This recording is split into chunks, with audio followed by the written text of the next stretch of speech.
welcome to my newly revamped studio space. Hey guys, how's it going? I'm Perri, and I'm a filmmaker and content creator from Toronto, Canada. And today, I'll be talking to you about how to optimize your home studio or office. Now, before we get started, it would be much appreciated if you would hit that subscribe button right down there below if you haven't already.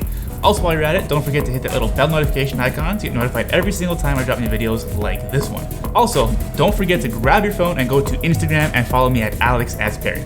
That way you can keep up to date with what I'm up to, what I'm doing, what I'm posting, and we can even have a conversation on anything related to filmmaking, making YouTube videos, and content creation in general. So hop on over and hit that follow button right now. But enough of all that, let's get to today's topic of optimizing your home studio. So now more than ever, it's super important to have a space at home where you can effectively get work done.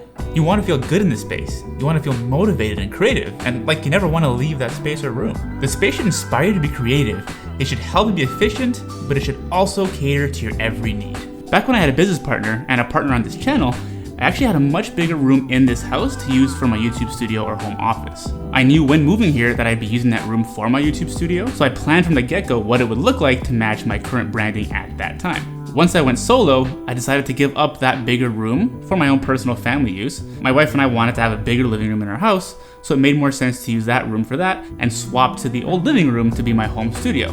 Now, that room wasn't painted the same color as the other office space was, which was white. It was painted a little bit more like a lighter gray type color, so I decided to just work with it and use what I had at the time being. Fast forward to a few weeks ago, I just started to feel like the space wasn't me. The more time I spent in there after months and months of just making videos, of working in that space, I just felt like something was off, and I just started feeling, I don't know, like unmotivated, and I was starting to get this kind of creative block.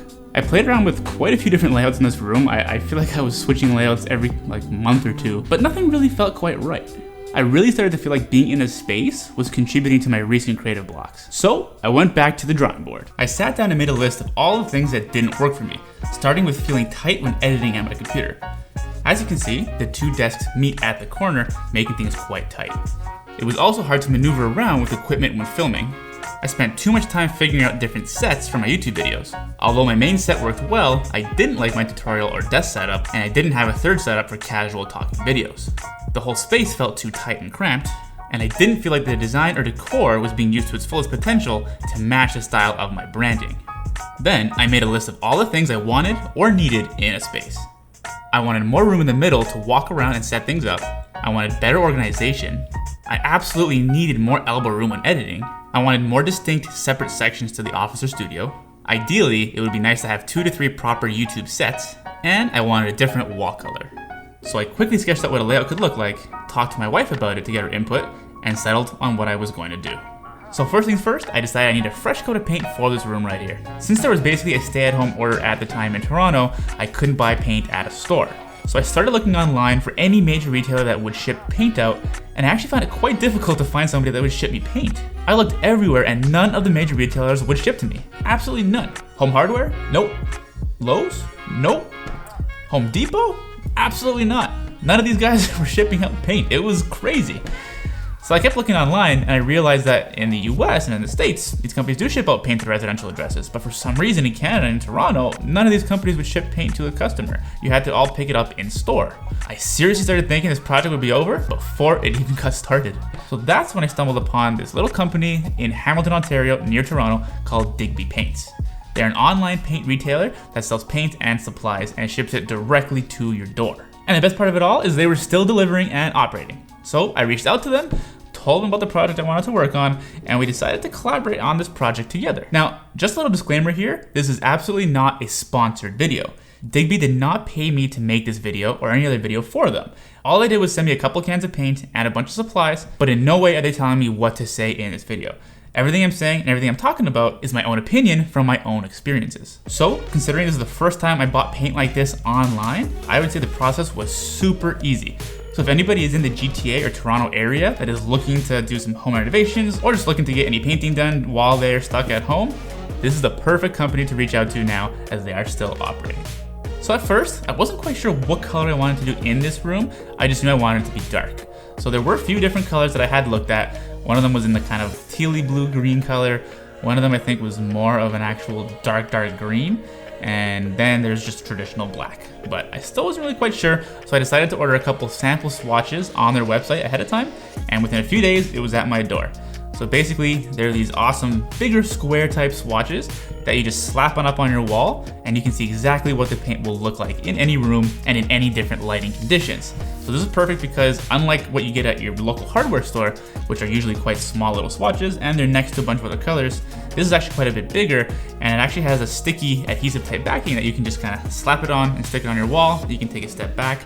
You can leave it up there for a few hours or even a whole day so you can see what the changing light looks like. So after going through this whole process, I ultimately decided on black because I figured I might enjoy the other dark colors now, but I figured in time I might get tired of it quickly. I feel like black is a little more timeless, and I thought it would just match my overall branding and style quite well. So after deciding that, I placed my order, everything got here within a few days, and then I got to painting. Once that was all done and everything was dry, I started putting everything back in place according to my plan. Planning ahead of time is super important because this will help ensure you get everything set up as quickly as possible so you can get right back to work as quickly as you can. You definitely don't want things to hold you up, and doing small home renovations or even just painting a room and revamping and relaying out your room is something that could be quite time consuming and can take a lot of time away from doing your actual work. So you want to make sure everything's just done as quickly as possible, so having a plan is super key. But you can also make changes on the fly if need be. If you find something isn't really working out as well as you thought it would, just start making changes, right? Just make things work for the space that you've kind of laid out for yourself. And once everything was back in place and set back up in my newly revamped studio office space, that's when I decided to start focusing on lighting. Since I am a YouTuber and content creator, I do film a lot of videos in here, so lighting is very important. Now, I would say that it's still important for people who aren't necessarily content creators, but I would guess that the majority of people watching this video and even on my channel are content creators as well. So focus on lighting, make sure you yourself are lit really well. You wanna make sure your background is also lit well because it's the whole set, it's the whole feel of the entire video. So just focusing on lighting yourself isn't really gonna make your videos look as good as they can. Now, this is absolutely not finished yet. This is just the first lighting setup I decided to play around with and throw together quickly, but I will be doing a separate video on how to light your YouTube videos and how to light your different YouTube video sets at a future date coming up soon.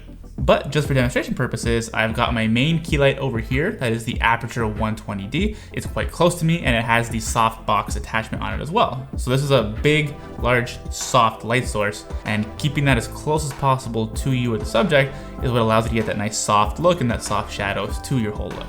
Then in the background on that side over there, I have an Aperture Lightstorm LED panel, and I've just draped a little bit of diffusion sheet over it to make it a little bit softer. So I'm basically blasting it at this back wall over here and then letting that light bounce kind of back in here to fill up this whole space. So it's kind of giving a bit of a natural daylight type look in there. Now this corner over here at the back was also quite dark, so I decided to mount a little light up on top of my window frame over there.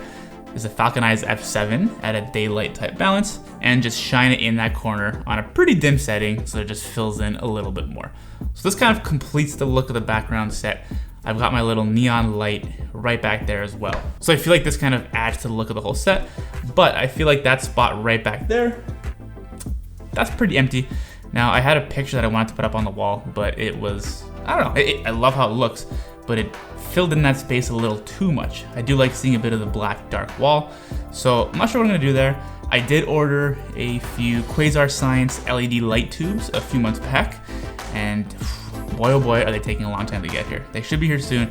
I'm thinking of maybe mounting a couple of them on the wall. They will be removable so that I can use them for all my actual productions and bring them to set with me once we're allowed to do that again. But I think it could look kind of cool in the background there, having a nice LED tube light dimmed, so it's not too bright, but just add a little extra style and design to the background set over here. But anyway, I will be focusing on lighting in a separate video coming up soon. So to wrap things up here, is this space 100% done? No. Like I just mentioned, I'm still focusing on lighting.